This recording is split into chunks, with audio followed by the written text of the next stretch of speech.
वो कहां पहुंची? जंगल। जंगल से निकलकर वो दौड़ रही थी, पैर में कांटे लग रहे थे लेकिन ध्यान ही नहीं था।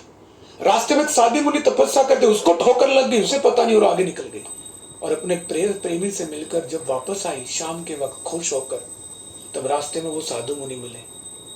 साधु मुनि ने कहा, ए तुम वही स्त्री हो जो भागते वक्त मुझे ठोकर मार के चली गई, शर्म नहीं आती तुम्हें? तो स्त्री ने क्या कहा, आपको ठोकर मारी? मुझे तो याद भी नहीं है। क्यों याद नहीं है? क्योंकि वो एक चित्त होकर भाग रही थी, क्योंकि उसके मन में आशा थी किसी को मिलने के लिए, इसलिए उसका मन कॉन्सेंट्रेट था, मन लगा हुआ था।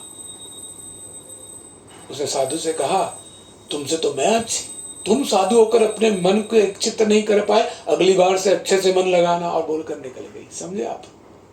एक चित्त मन। मन कब एक चित्त होगा? जब थोड़ा भय और थोड़ी आशा होगी। इस दो को अपने हृदय में, अपने इस भाव को जगाए रखना बहुत जरूरी है। तो यह है तीसरा स्तर। पहला क्या था? चौथा स्तर। पहला था मूढ़ा, फिर क्या था? शुप्ता, फिर क्या था? विषुप्ता, फिर हमने देखा एक चित्त। अब आखिरी जो स्तर है, जिस स्तर की बात इस श्लोक में परीक्षित महाराज कह रहे, वो है निरुद्ध अवस्था। निरुद्ध अवस्था मतलब एब्सोल्युटली प्योर ट्रांस, जिसको हिंदी में कहते हैं पूर्ण रूप से दिव्य अवस्था को प्राप्त करना।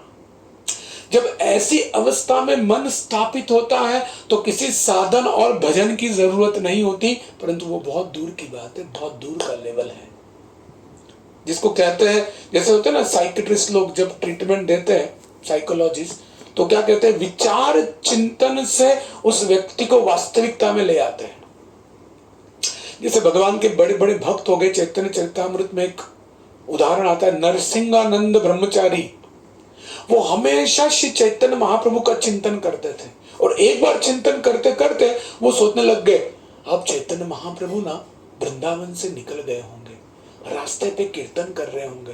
कीर्तन करते करते श्री चैतन्य महाप्रभु रास्ते पे सभी को आशीर्वाद दे रहे, सभी को प्रेरित कर रहे और कीर्तन कर रहे, और चैतन्य महाप्रभु के चरण जिस रास्ते पर गिर रहे वहां पर फूलों की साज सजी हुई है, सुगंधित फूल है। चैतन्य महाप्रभु के चरणों में सुगंधित फूलों का स्पर्श हो रहा है, चैतन्य महाप्रभु सभी की सेवा स्वीकार, ये सोच रहे हैं, और सही में वैसा हो रहा है महाप्रभु के साथ। यह निरुद्ध अवस्था। और चैतन्य महाप्रभु वहां से कन्हई नाटशाला चले गए हैं, और जो जो महाप्रभु कर रहे हैं, नरसिंह नंद ब्रह्मचारी कहीं दूर, कोसों दूर से चिंतन कर रहे हैं, और उनका मन भगवान की लीला में लगा हुआ है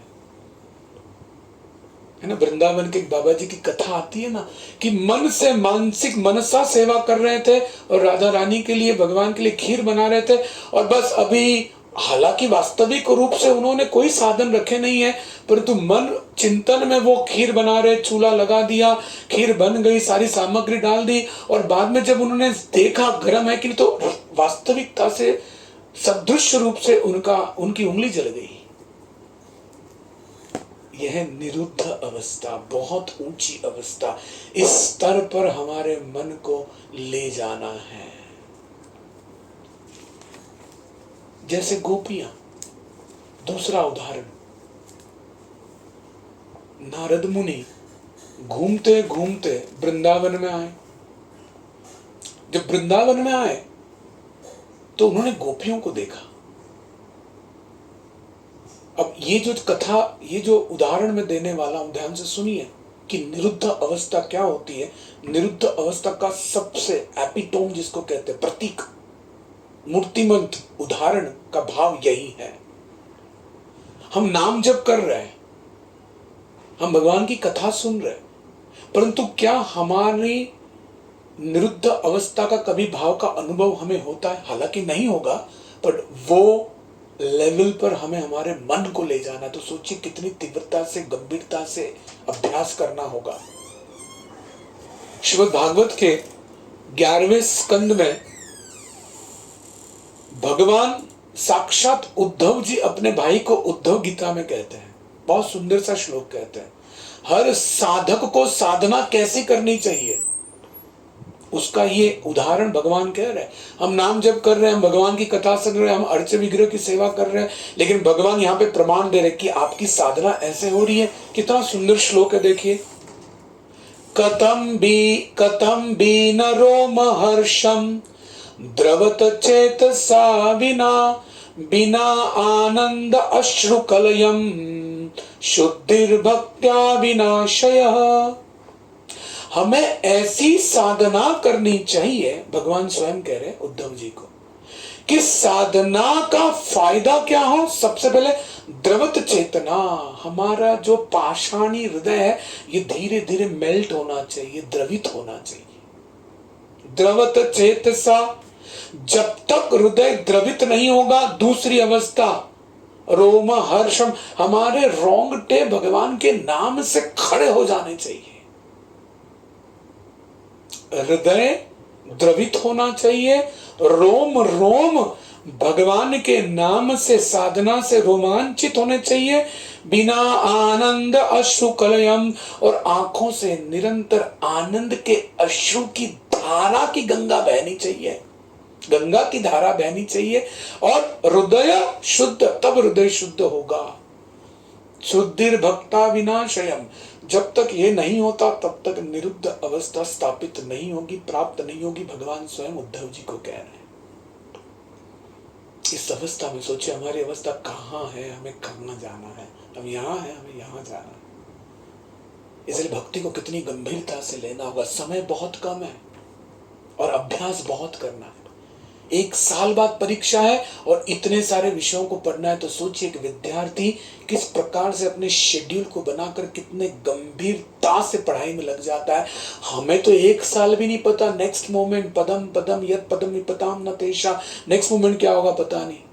और तीव्रता से, गंभीरता से अभ्यास करना है। समय बहुत कम है, इसलिए इस कृष्ण भावनामृत को बहुत तीव्रता से लेना होगा यदि इस अवस्था को प्राप्त करना है, जो गोपियों की अवस्था है।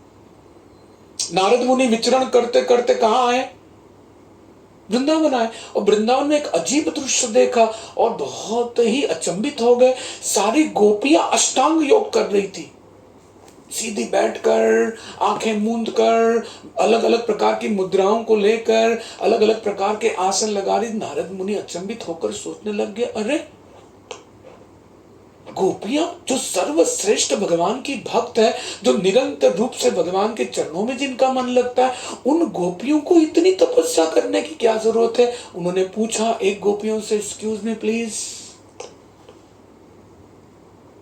आप गोपियां होकर ये योग कर रही हो, क्यों? पूरा विश्व आपके भक्ति का उदाहरण अपने जीवन में उतारना चाहता है। आपको किसकी कमी है, किस भाव की कमी है?